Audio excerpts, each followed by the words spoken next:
BC 4세기경에 그리스 철학자였던 디오게네스라고 하는 사람이 있었습니다. 이 사람은 대낮에도 거리를 돌아다닐 때 등불을 켜서 등을 들고 이렇게 돌아다녔다고 합니다. 사람들은 그를 보고 이상하게 생각을 하고 또 손가락질을 하고 그랬다고 해요. 근데 사람들이 그에게 왜 당신은 대낮에도 이렇게 등불을 들고 다닙니까? 이렇게 물으면 그는 항상 동일한 대답을 했다고 합니다. 내가 이렇게 등불을 들고 다니는 이유는 이 시대가 어둡고 깜깜하고 태양이 떠서 밝은 낮이지만 지금 이 시대와 이 사회는 너무나 어둡고 죄악이 간용하고 캄캄한 시대다. 정신적으로 심리적으로 영적으로 아주 캄캄한 시대이기 때문에 정말 등불이 필요한 시대다. 그래서 내가 이 사실을 알리고자 내가 등불을 들고 다닌다, 이렇게 이야기했다고 합니다. 여러분, 그 시대만이 그렇게 캄캄하고 어둡고 영적으로나 정신적으로나 심리적으로 아주 캄캄한 시대입니까? 여러분, 오늘 이 시대는요 정말 어두운 시대입니다. 캄캄한 시대입니다. 사실은 오늘날처럼 빛이 효율적으로 사용되던 시기가 있었을까요? 정말 밝은 시대고요, 빛을 마음껏 사용하고 활용하는 시대가 아닙니까? 요즘은 밤도 캄캄함을 모르는 시대입니다. 여러분이 밤에 길을 나서 보세요. 캄캄합니까? 환하지 않습니까? 요즘은 시골도요 가로등이 다 들어가가지고 밤에도 환합니다. 별빛을 보기보다는 그 가로등에 의해서 그냥 마음껏 돌아다니는 시대가 되지 않습니까? 그만큼 빛을 마음껏 효율적으로 이용하는 시대임에도 불구하고 실제적으로 정신적으로나 영적으로나 심리적으로 정말 어둠은 더해지는 정말 등불이 필요한 시대가 오늘의 시대인 것입니다. 제가 며칠 전에 이제 그 아파트를 막 걸어서 들어가고 있는데 그 앞에 LED 등을 교체합니다. 저렴하게 교체합니다. 이 기회는 아주 DC에서 하는 기간이니까 속히 신청하십시오. 그래가지고 이렇게 해놨습니다. LED 등. 그래서 제가 이거 뭐 꼭 해야 됩니까? 이렇게 물었더니 그분이 이거 하면은 전기가 얼마 절약되고 밝기도 훨씬 밝고, 그래서 쭉 설명을 하면 한마디로 등을 바꿔야 된다는 거예요. 예?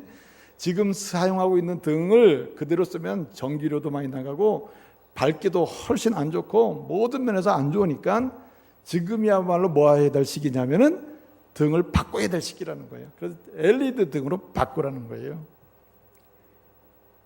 바꿨겠습니까?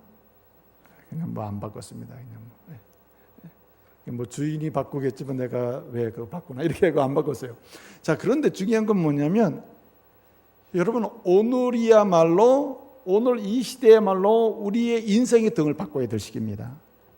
오늘 말씀은 우리에게 이것을 요청하고 있는 것입니다. 여러분이 지금까지 인생의 등불로 삼고 있는 그 등불을 들고 다니면 당신은 정말 어둠 속에서 벗어나지 못하고 영적, 심리적, 정신적으로 벗어날 수 없는 어둠의 인생을 살 수밖에 없다는 거예요. 그러니 이제는 확실하게 등을 바꿀 때가 됐다는 거예요. 오늘 105절에 보니까 뭐라고 말씀합니까? 내 발의 등이요 내 길의 빛이다. 무엇이? 주의 말씀이. 진정한 등불은 말씀밖에 없다는 겁니다. 특별히 하나님을 전능하신 하나님이요 창조주로 믿고 고백하는 사람들, 창조주 하나님, 전능하신 하나님께서 보내신 예수 그리스도로 말미암아 죄와 사망에서 구원받고 하나님의 백성으로 이 시대를, 이 세상을 살아가는 하나님의 사람들은 확실하게 등불을 바꿔야 한다는 말입니다. 여러분, 확실히 이 시대는요 정말 등불이 필요한 시대입니다. 여러분, 거짓이 난무한 시대에 정말 정확하고 진실하고 정직한 기준이 될 만한 이런 등불이 필요한 시대 아닙니까? 그 등불을 찾지 못해서 헤매는 시대입니다. 여러분, 영혼에는 유익하나 육체에는 무익하고, 때로는 육체에는 유익하나 영혼에는 무익한, 예컨대 나 한 사람에게는 유익하지만 다른 사람에게는 오히려 유해한, 무익한 이러한 등불을 들고 우리가 서로 살면서 전쟁을 하고 싸움을 하고 분투를 하고 갈등을 일으키는 이런 시대를 살고 있는 것입니다. 정말 등불이 필요한 시대예요. 여러분, 모든 것이 변하는 시대에 변하지 않는 등불, 변하지 않는 진리 기준을 가지고 살아야 되는 그 등불이 필요한 시대입니다. 그러나 여러분 등불을 갖지 못해서 각기 다른 저마다 이것이 인생을 밝게 해주고 거짓이 난무하는 시대의 진실을 드러내주고 이것이 다 공평하게 모든 사람에게 유익을 주지 못하는 이러한 시대에 이것이 모든 사람에게 유익을 주며 변하는 시대에 변하지 않는 진리로서의 원칙으로서의 등불이 이것이다 하면서 저마다 등불을 들고 사는데 그 등불이 진정한 등불이 될 수 없다는 겁니다.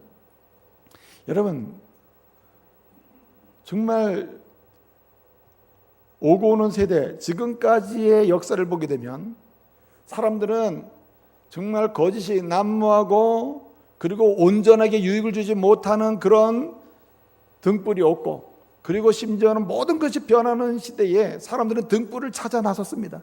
각기 무슨 등불로 내 인생을 밝힐고 그래서 사람들은 보편적으로 많은 사람들이 인정하는 등불을 찾아 나섰는데 그 대표적인 등불이 과학주의입니다. 과학주의. 그래서 과학에서 검증이 되고 실험이 되고 증거가 되면 이것이 내 인생의 기준이 될 수 있고 이것이 선이고 이것이 진리고 이것이 나뿐만 아니라 모든 사람이 유익할 것이다. 그래서 과학주의 이건 지식주의죠. 최고의 지식주의를 가지고 지식을 가지고 등불을 삼는 시대가 있었다. 지금도 과학을 등불로 삼고 사는 사람이 얼마나 많습니까? 어떤 경우에는 경험주의, 사람이 경험하는 것만이 진실이고 경험하는 것만이 유익할 수 있고 경험이 되는 것만이 변하지 않을 수 있다 하면서 이 경험의 등불을 들고 인생을 살고자 경험주의를 등불로 삼는 사람도 있다 이 말입니다. 또 한 시대는 오래전부터 지금까지 끊임없이 사람이 선택하고 그러면서도 실패하는 등불이 하나 있는 이것이 개인주의입니다. 개인주의. 나밖에 믿을 사람이 없다. 세상에 어느 누구도 믿을 수가 없다.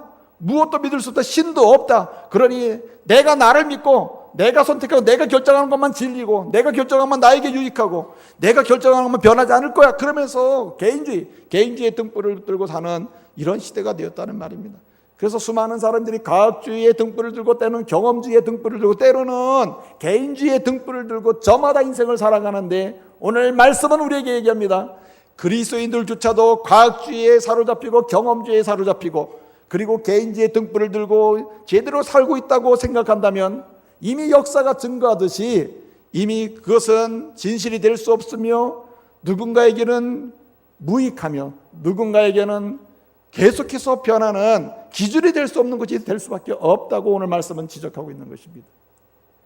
여러분 그래서 오늘 말씀은 적어도 믿는 사람은 이 등불을 붙잡아야 된다. 이 등불을 들고 다녀야 된다. 이 등불을 인생의 등불로 삼아야 된다 하면서 말씀을 하는 거예요. 뭡니까?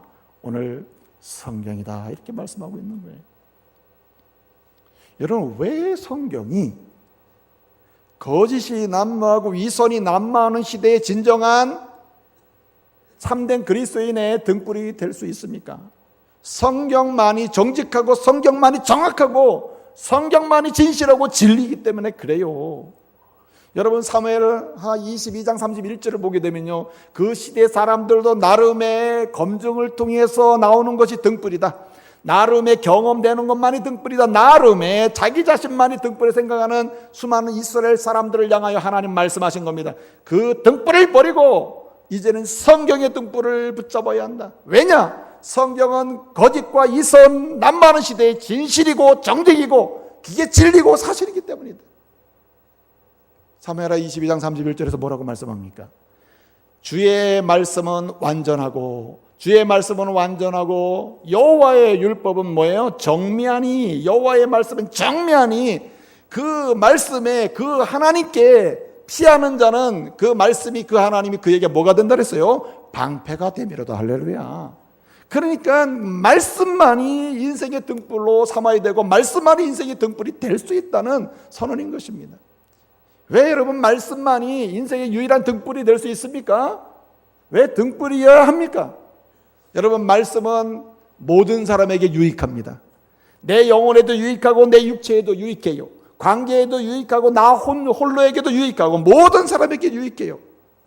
무엇인가 등불이 될 수 있는 진정한 등불은 모두에게 유익해야 됩니다. 그러나 여러분 과학주의도 누구는 죽이고 누구는 살렸습니다. 경험주의도 누구는 살렸지만 누구는 죽입니다. 여러분 개인주의는 자기는 살지 모르지만 심지어 자기의 영혼도 죽입니다. 다른 사람도 죽입니다. 여러분 과학주의가 여러분 심화되면서 경험주의가 심화되면서 아주 살인도 정교해졌으며 거짓말도 정교해졌으며 사기치는 것도 정교해졌으며 여러분 그 결과가 오히려 죄를 향하여 달려가는 결과를 초래하지 않았습니까? 그런데 여러분 성경만이 모두에게 유익하다. 그 영혼이 선하고 육체도 선하고 그 모든 삶의 여정 속에서 아름다움을 드러내게 만드는 유일한 등불이 성경이라는 말입니다. 그래서 여러분 디모데 후서 3장 16절에서 사도 바울은 디모데에게 말합니다. 목회자로서 모든 성도에게 반드시 들려줘야 될, 성도들이 인생 속에서 들고 다녀야 될 등불을 제공해줘야 되는 그 등불은 성경밖에 없다. 모든 성경은 하나님의 감동으로 된 하나님 말씀이니 그 등불을 들려줘라. 왜냐하면 그 등불이 그에게 들려주면 이 말씀은 진실이고 이 말씀은 유익하고 이 말씀은 변하지 않기 때문에 뭐라 그랬습니까?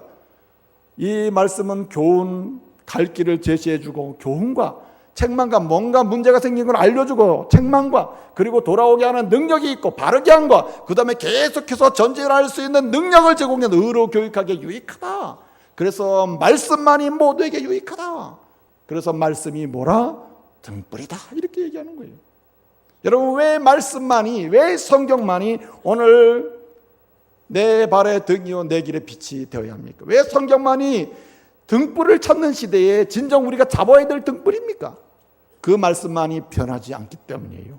이사야 40장 8절을 보게 되면은 푸른 마르고 꽃은 뭐하나? 시드나 하나님의 말씀 뭐하리라? 영영이 서리라. 한마디로 변하지 않는다. 여러분 모든 것이 변할 때 기준이 될 수 있고 진실이 될 수 있고 유익하려면 변하지 말아야 되는 거 아닙니까? 변하지 않는 건 말씀밖에 없다는 말입니다. 그래서 우리 주님은 마태복음 24장에서 하신 말씀이 뭡니까? 천지가 없어지기 전엔 절대로 말씀은 없어지지 아니하니 이 말씀 붙들고 이 말씀대로 가라. 그것이 등불이 될 것이다. 할렐루야. 그렇게 말씀을 하시는 거예요. 그러므로 여러분 우리는 이 하나님의 말씀을 등불로 삼고 살아야 될 줄로 믿습니다. 하나님 말씀을 인생의 유일한 등불로 삼고 살아야 됩니다. 첫째 등불도 아니고 우선적으로 등불을 내 인생의 등불로 삼아서도 안 되고 유일한 등불로 삼아야 돼요. 할렐루야. 여러분 모든 그리스도인들이 함께 예배를 드리고 함께 신앙생활을 하지만 어떤 이는 이 성경의 능력 가운데 인생을 살아가는 사람이 있는 반면 어떤 사람은 성경의 능력을 맛보지 못하고 살아갑니다. 왜 그러냐면 이 하나님의 말씀 성경을 첫 번째 등불로 삼는 사람 두 번째 등불 또 놓기 때문에 그래요. 근데 여러분 성경 그렇게 말씀하지 않습니다. 오늘 말씀은 이 주의 말씀은 내 발에 뭐예요? 등이요 할 때 이 등은 히브리어로 네르라고 그래요. 네르. 레갈 네르라고 그래요. 네르라는 말은 뭐냐면 이 등불은 어떤 등불이냐면 어떤 집에 24시간 항상 켜두는 등불이에요. 만약에 이 등불이 껴졌다는 말은 이 집안이 망했다는 것을 보여주는 겁니다. 그러므로 오늘 이 등불을 비유를 들어가지고 은유로 가져와서 하나의 메타포로 사용해가지고 하고자 하는 말이 뭐냐면 그러므로 이 성경만이 우리의 영원한 등불이 되어야 하고 이것만이 우리에게 유익을 줄 수 있다는 말이죠. 변하지 않는다. 변하지 않는다.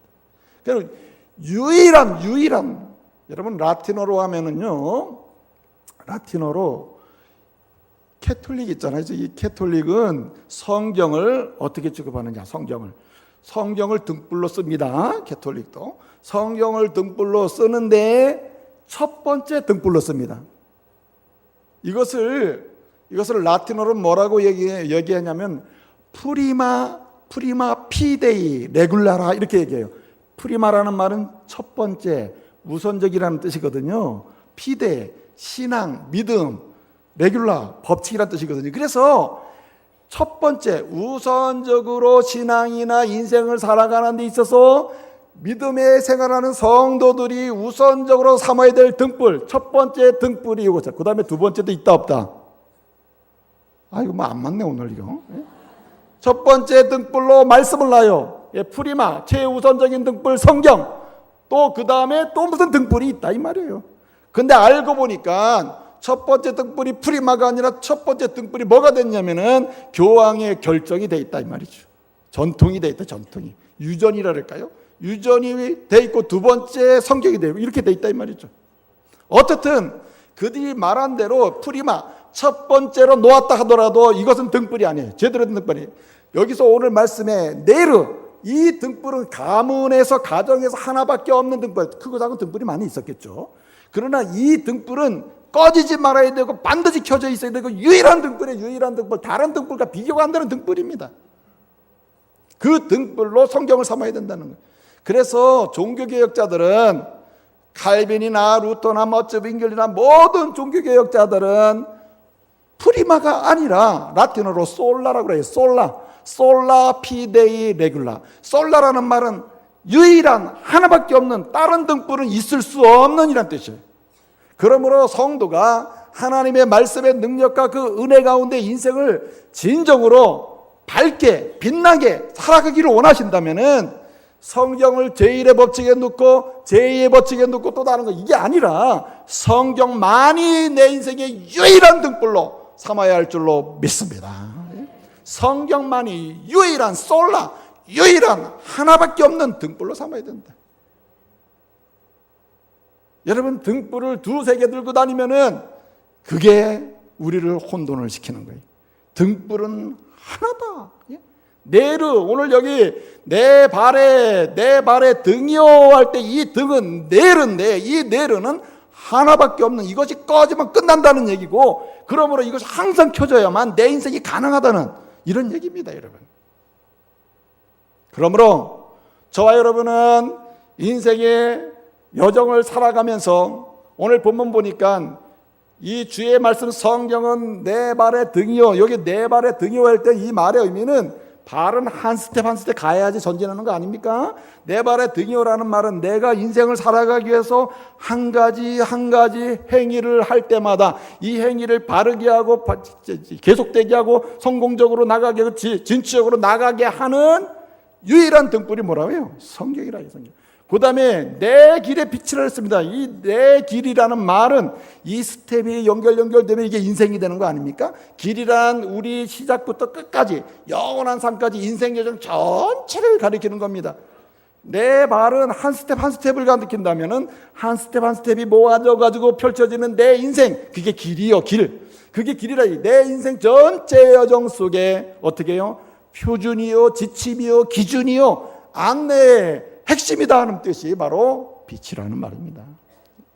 그러므로 여러분, 하나님의 말씀을 인생의 기준이요 등불로 삼고, 그리고 지금까지 삼고 있던 여러 가지 과학의 등불이든 지식의 등불이든, 요즘에 똑똑한 사람 많아요. 저 신방에 보면 진짜 똑똑한 분 많아요. 박사님들 진짜 많아. 예? 그래서 저는 아무 말도 못해. 말할 수가 없어. 왜냐하면 너무 지혜롭고 똑똑하고 지식이 충만하기 때문에. 예? 여러분, 지식이 인생의 등불 될 수 없어요. 절대 등불 될 수 없습니다. 경험, 내가 왕년에 말이에요, 목사님, 내가 여기 은퇴하기 전까지는 뭐하고 그 경험이 절대 등불 될 수 없습니다. 뭐가 등불이냐? 성령만이 등불인 줄 믿으시길 바랍니다. 그래서 오늘 말씀은 지금까지 당신이 붙들고 있던 등불을 놓으시오. 그리고 지금은 뭐 할 때가 되었어요? 등불을 바꿀 때가 되었다. 예? 바꿀 때가. 제가 앞서 말씀을 드렸습니다만은 그 LED 등으로 바꿔야 한다는 그분 있잖아요. LED 등으로 바꿔야 한다고 하는 그분은 그분한테 한 10분만 얘기 듣잖아요. 바꿔야 돼. 안 바꿀 수 없는 마음이 생겨. 그렇구나. 드디어 이 등으로 바꿔야 될 시대가 왔구나. 그래서 내가 한 걸음 더 나가서 나 바꾸면 우리 교회 다 바꿔야 되는데, 그랬더니 그분이 너무너무 좋아하는 거야. 이거 뭐 우리 교회 다 바꾸면 엄청난 공사니까. 근데 순간에 아니지. 이건 내가 쉽게 결정할 일이 아니지. 그래서 확 돌아서면서 내가 다음에 한번 생각해 볼게. 아주 실망을 하시더라고요. 그러면서 마지막에 한 번 더 지금이 적기입니다. 지금이. 여러분, 지금이 적기예요. 인생의 등불을 바꿔야 되는 적기입니다. 인생의 등불을 하나 더 선택해야 될 시기가 아니라 지금까지 어떤 등불을 가지고 왔던 간에 그 등불을 교체해야 될 시기입니다. 시편 기자는 그걸 얘기하는 거예요. 이제부터는 하나님의 말씀을 등불로 바꾸세요. 이렇게 말하는 거예요. 여러분, 하나님의 말씀은 능력이 있음을 믿으시기 바랍니다. 하나님 말씀을 등불로 바꾸고 그 등불로 삼고 그 하나님 말씀을 인생의 등불로 켜고 다니는 그 사람은 말입니다, 말씀의 능력이 나타나고 말씀을 통해서 나타나는 기적의 역사를 보게 될 줄로 믿습니다. 그렇기 때문에 말씀을 등불로 삼는 사람은 절대 손해볼 일이 없어요. 말씀 등불로 사는 사람 어떤 기적을 경험합니까? 첫째로 정말 중요한 기적을 경험하는데 뭐냐면은 여러분 반드시 알아야 될 것을 알게 될 뿐만 아니라 믿어야 될 것을 믿게 되는 기적을 보게 될 줄로 믿습니다. 믿음은 말입니다. 그냥 내가 이제 믿어봐야지. 여러분 그렇게 해서 믿게 됐습니까? 나는요 중학교 때요 나도 이 십자가를 좀 믿으면 좋겠는데 예수님이 나를 위해 죽으시고 그리고 막 부활하셨다는데 이 유치부 때부터 이게 들은 말씀이거든요. 근데 어느 순간에 막 안 믿어지는 거야. 근데 그것도 부인하진 않아. 왜냐면 말씀이 겁이 나가지고 부인할 수가 없어요. 이거 부인은 못하고. 근데 이 마음속에서 막 깊이 즐겁게 예수님 나를 위해 십자가에 죽으셨구나. 그 피 흘리심으로 내 죄 사함을 받았구나. 이게 믿어지지가 않는 거야. 그래서 나 지금부터 안 믿을 거야. 그러진 않았어요. 왜냐면 하도 겁이 나가지고. 근데 믿고 싶은데 마음에 즐겁게 믿어지지가 않는 거예요. 근데 여러분 제가 경험하기는요 진짜 이 중학교 때 성경도 많이 읽고요 성경 암송을 엄청나게 했습니다. 그 훌륭하신 전도사님 밑에서 말씀을 많이 암송하고 말씀을 많이 보는 가운데 놀라운 것은 당신은 언제부터 십자가에 예수 그리스도 나를 위해 피 흘리신 예수 그리스도 내 죄를 사하시는 그 피의 능력을 믿게 됐습니까? 언제인지 몰라. 근데 놀라운 것은 그 한참 고민하고 말씀을 사랑하고 말씀을 듣고 말씀을 배우는 그 순간에 그 시점에 내 심령 속에 믿음이 들어온 줄을 믿으시길 바랍니다. 말씀 속에서 막 믿음이 생긴 거예요. 그렇구나. 예수 그리스도의 보혈이 내 인생을 완전히 새롭게 만들어 놨구나. 이런 믿음이 생겼다 이 말입니다. 더 중요한 것은 뭐냐면요. 정말 그때까지만 해도 나는 괜찮은 것 같아. 나 깨끗하게 사는 거. 나 예수님의 말씀에 순종해서 잘 사는 것 같아. 그런데 중학교 때 제가 깨달은 게 뭐냐면 나 같은 죄인이었구나. 진짜 죄인이네. 진짜 죄인이네. 난 정말 엄청난 죄인이구나. 이걸 깨달았다. 뭘 통해서 깨닫습니까? 말씀을 통해서. 말씀은 우리에게 심령의 기적을 일으켜 영혼의 기적을 일으켜요. 인식의 기적을 일으키는데 어떤 기적입니까? 내가 죄인이며 세상이 어두우며 그래서 소망은 예수밖에 없구나. 구원자가 필요하구나. 구원을 주시는 분 예수밖에 없구나. 이런 믿음으로 나가게 할 줄로 믿습니다. 그게 말씀의 능력이라니까요. 말씀을 사모하고 말씀 중심으로 살고 말씀을 등불로 삼은 사람에게 나타나는 기적인 줄로 믿으시기를 바랍니다. 여러분 로마서 3장 23절에 모든 사람이 죄를 범하였으며 그렇구나 나도 죄인이구나 이게 심령으로 받아들여진다 이 말입니다. 시편 51편 5절을 보니까 사람이 언제부터 죄인이랬어요?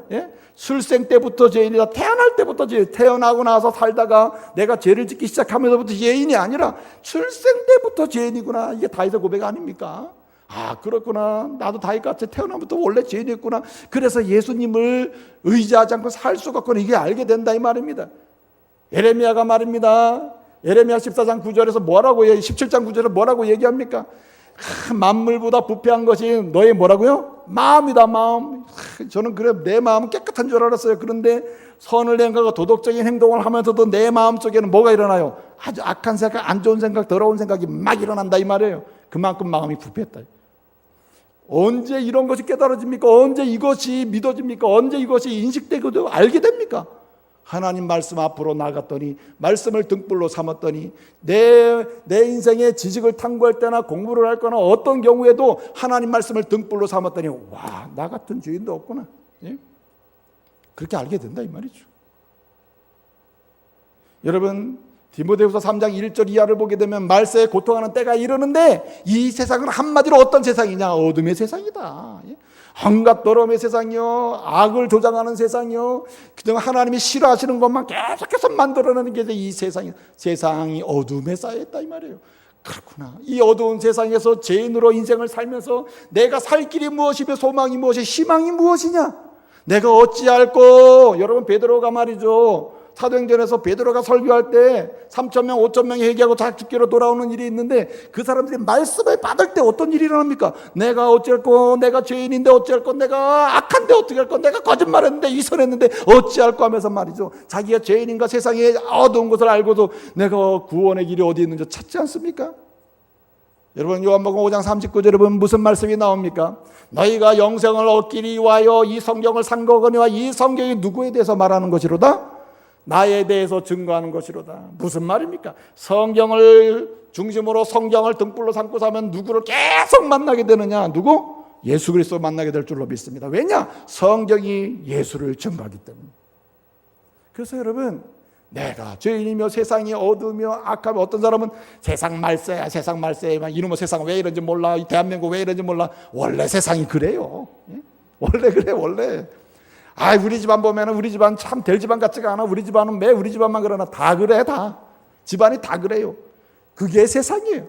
그런 가운데 여러분, 누군가가 한 사람이 예컨대 무슨 공무원 중에 한 사람, 장관 중에 한 사람, 또는 무슨 직원 중에 한 사람, 가정의 식구 중에 한 사람이 하나님 말씀을 등불로 삼기 시작했을 때 그곳에 하나님께서 주시는 구원의 은혜가 나타날 줄로 믿습니다. 붙잡아 주시는 은혜, 하나님 만난 은혜가 여기 나타난다 이 말이요. 진정으로 하나님께서 주시는 은혜의 길로 나갈 수 있는 역사가 일어난다 이 말입니다. 그렇기 때문에 여러분, 다른 것은 몰라도요, 여러분 등불을 교체하시길 바랍니다. 하나님 말씀으로 등불을 교체하세요. 어떻게 등불을 교체해야 됩니까? 하나님 말씀을 배우고 하나님 말씀을 상고함으로 하나님 말씀을 여러분의 등불로 삼는 역사가 있기를 말씀으로 축복합니다. 여러분, 말씀이 그런가요? 상고하고 묵상하고. 여러분, 말씀을 그래서 배워야 돼요. 말씀을 배울 때 그 말씀이 내 인생의 등불로 교체됩니다. 말씀을 배우지 않는 등불로 교체될 수 없어요. 근데 여러분, 그래서 제자교육 해라고 해도 신청 안 하고, 또 무슨 성경 공부 좀 해라고 해도 안 나오고, 세미나 해라도 안 나오고, 어쩌면 그렇게 말을 지독하게 안 듣는지 몰라도 해라고 하세요. 말씀을 배우지 않으면 알 수. 근데 여러분, 참 감사한 것은 그렇게 말씀을 배우지 않아도 여러분들이 이렇게 그나마 자, 주님밖에 없습니다, 예수님밖에, 이렇게 나올 수 있는 이유는 어디 있을까요? 어디 있을까요? 그 이유가. 오늘 108절 말씀에 보게 되면 이렇게 말씀하고 있습니다. 108절 말씀에 여호와여, 내가 내 입으로 나오는 나의 지원 제물, 나의 자원 제물을 당신에게 드립니다. 나의 입으로부터 나오는 자원 제물을 받으시고 했습니다. 나의 자원 제물을 받아주십시오 라고 했습니다. 받아주시고 주의 증거를, 주의 공의를 내게 모아서서 가르치소서 했습니다. 이 108절의 말씀의 의미는 무슨 얘기냐면, 주의 말씀을 배워야 그 말씀이 내 등불이 되는데, 주의 말씀을 배울 수 있는 가장 기초적이고 가장 기본적이고 이것만큼은 해야 되는 그것이 있는데, 그것이 뭐냐면 입으로 자기의 자원제물을 하나님께 드리는 것입니다. 여기 108절에 입으로 자원제물을 하나님께 드린다는 말은 한마디로 예배 드린다는 말이에요. 하나님을 찬양하고 하나님께 경배하고 하나님을 예배할 때에 내 영혼에 뭐가 들어와요? 말씀이 배우게 되고 말씀을 익히게 되는데, 그것이 내 영혼에 뭐가 돼요? 등불이 된다는. 그래서 여러분, 등불을 바꾸는 가장 기초적인 작업이 뭐냐면 예배를 잘 드려야 돼요. 예배를 좋아해야 돼요. 여러분, 그러니 이 귀한 시간 1시간을 해서 주님 앞에 올라왔는데 여러분이 예배를 드릴 때 주무실 수 있습니까?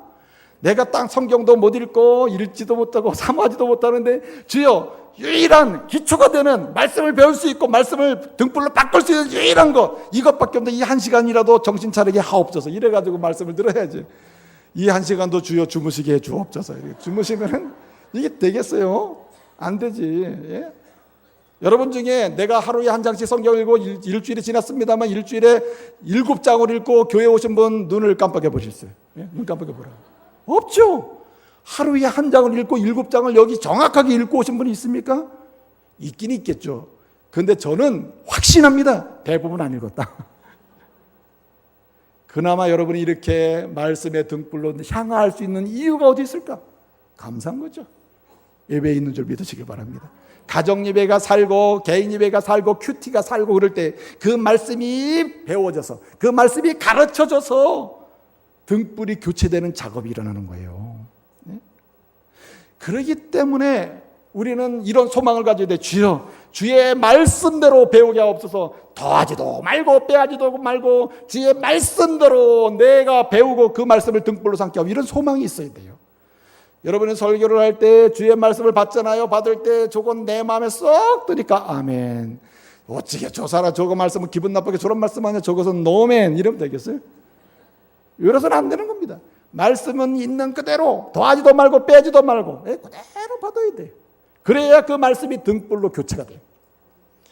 여러분, 요한계시록 22장 18절 19절을 보게 되면 이런 말씀이 있습니다. 이 말씀을 등불로 삼으세요. 이 예언의 말씀을 당신의 등불로 삼으세요. 그래야 됩니다. 그래야 주님 재림하시는 날까지 승리할 수 있습니다. 그게 이제 핵심인데, 그러기 위해서는 조심해야 될 것이 있다. 이 예언에 있는 말씀을 뭐하지도 말고, 이 여기 예언의 말씀에 더하지도 말아라. 그 다음에 뭐하지도 말아요? 빼지도 말아라. 그러면은 안 된다는 건 등불이 될 수가 없다는 거예요. 그렇기 때문에 주의 말씀을 받을 때 속이 상하고 내가 찔리고 이럴 수도 있죠. 그러나 그 말씀을 붙들고 집에 가서 다시 사도행전 17장 11절 말씀처럼 베레아 사람들은 데살로니가 사람들보다 더 부드럽고 신사적이고 그리고 간절히 마음을 받아서 말씀을 받고 이 말씀이 그러한 거예요. 그 말씀을 집에 가서 곰곰이 생각도 해보고 묵상도 해보고, 그렇구나, 내가 말씀을 들을 때 내 마음이 찔려서 기분 나빴는데 이거 찔릴 게 아니라 내 마음에 그대로 받아서 등불로 삼아야 되는구나, 그렇게 했다는 말이에요. 그래서 말씀을 더하지도 말고 빼지도 말씀 그대로 그 말씀을 내가 받겠습니다. 그 말씀을 배우겠습니다. 그 말씀을 내 영혼의 등불로 교체하겠습니다. 이러면서 나아갈 때 그 말씀의 능력이 나타날 줄로 믿습니다. 예수 만나게 하고 예수께서 주시는 은혜를 경험하게 한다, 이 말입니다. 여러분, 하나님의 말씀을 등불로 바뀔 때, 이 말씀을 중심으로 살아갈 때, 이 말씀만이 유일한 절대적인 등불로 삼고 다른 등불을 다 제어해버릴 때, 이 등불을 통해서 말씀을 통해 나타나는 기적이 무엇입니까? 능력이 무엇입니까? 어떤 능력을 경험하게 됩니까? 또 하나의 능력이 있습니다. 이 능력은 뭐냐면 내 영혼도 살아나고 육체도 살아나고 삶의 여정도 모든 영역이 살아날 줄로 믿으시기를 바랍니다. 여러분, 살아나는 은혜가 있습니다. 살아난다, 이 말이에요. 살아난다. 오늘 여기 107절 보니까 나의 고난이 힘이 많사오니 주의 말씀대로 나를 뭐하게 하소서? 살리소서라고 말씀하고 있어요. 오늘 107절 말씀 보니까, 내가 고난이 너무나 심해요. 그러므로 여호와여 주의 말씀대로 나를 뭐하소서? 살리소서입니다. 이게 무슨 얘기입니까? 말씀이 등불로 교체되면 그 등불로 교체된 그 등불이 내 영혼도 내 삶도 내 인생 여정 전체를 뭐하요? 살려놓을 줄로 믿으시길 바랍니다. 여러분, 말씀은 살리는 능력과 기적을 일으킵니다. 여러분, 사람의 행위가 사람을 살리는 게 아니에요. 사람이 아무리 어떤 영적인 행동을 한다 치더라도 그 영적인 행위 속에 말씀이 함께 움직이지 않으면 기적이 일어나지 않습니다. 살리는 역사도 말씀을 통해서 일어납니다. 다윗은요, 인생 전반에 걸쳐서 죽었다 살아났다 하는 게 수없이 많이 경험했잖아요. 다윗은요, 얼마나 이경이 많았습니까? 얼마나 고통이 많았습니까? 다윗은 이렇게 고백합니다. 시편 19편 7절 8절에서 뭐라고 얘기합니까? 그 말씀이 나를 살렸다고 해요. 말씀이 나를 살린다. 그래서 뭐라고 고백합니까? 여호와의 율법은 완전하여 내 영혼을 살리고, 그리고 여호와의 증거는 확실하여 우둔한 자를 괴롭게 하고, 자기가 우둔했거든요. 어떤 지혜로 살아야 선택을 어떻게 해야 될까? 그 지혜가 필요할 때 여호와의 말씀을 등불로 삼았더니 지혜가 나오더라는 거예요. 심지어는요, 19편 9절에 보니까 8절에 뭐라고 얘기했습니까? 여호와의 교훈은 뭐라 그랬습니까? 여호와의 교훈은 확실하고 여호와의 교훈은 분명해서 여호와의 교훈은 정직해가지고 그 마음을 뭐예요? 기쁘게 한다. 기쁘게 하고 그 마음.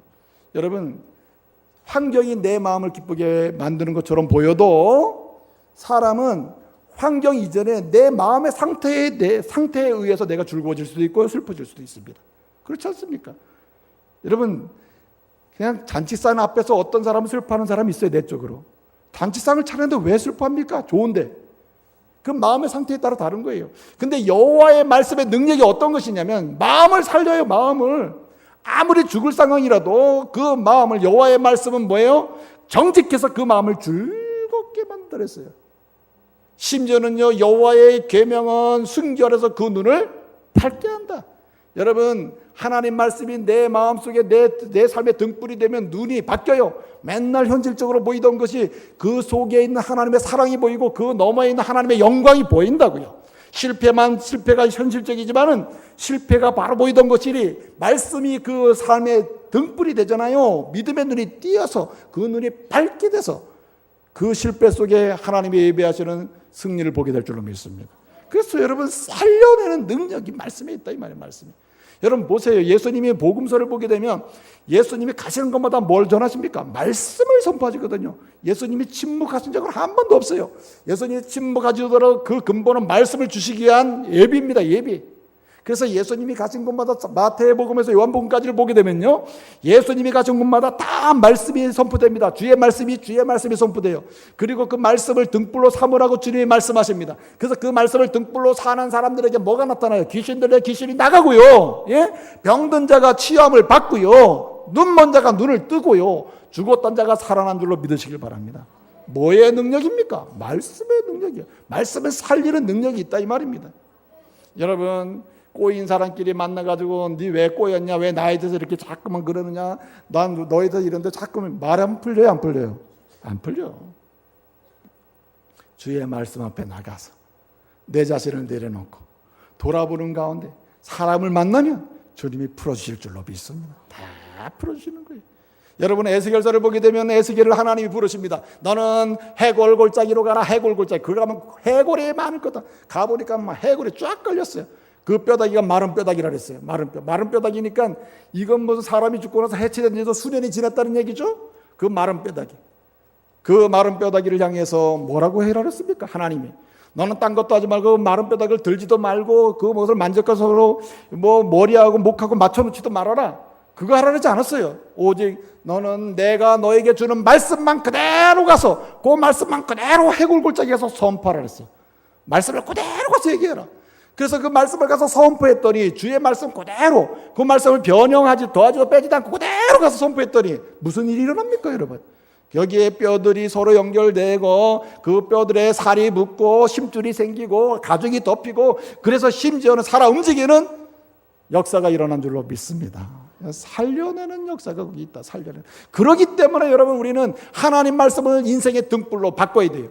어떻게 바꿔야 됩니까? 이 말씀을 내 인생의 등불로 삼는 작업, 이 말씀을 내 인생의 등불로 바꾸고 교체하기 위해서 우리는 어떻게 해야 됩니까? 여러분, 말씀을 잊지 말아야 돼요. 들은 말씀 잊지 말고 손에 잡힌 거 절대 떠나지 말고 버리지도 말아야 돼요. 여러분, 오늘 109절 말씀에 보니까 내 생명이 이경 중에 있습니다.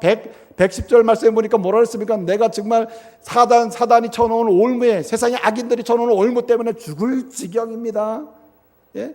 사단들이 쳐놓은 올무들이 가득하고 세상에 말해요. 그리고 생명이 위협을 당하고 있습니다. 곤란합니다. 그러나 나는 다른 건 몰라도 이것만은 하겠습니다. 뭐 한다 그랬어요? 109절에서 내가 주의 법을 절대로 잊지 않겠습니다. 110절에서 뭐라고 얘기합니까? 내가 주의 법을 절대로 뭐요? 떠나지 않겠습니다. 무슨 말입니까?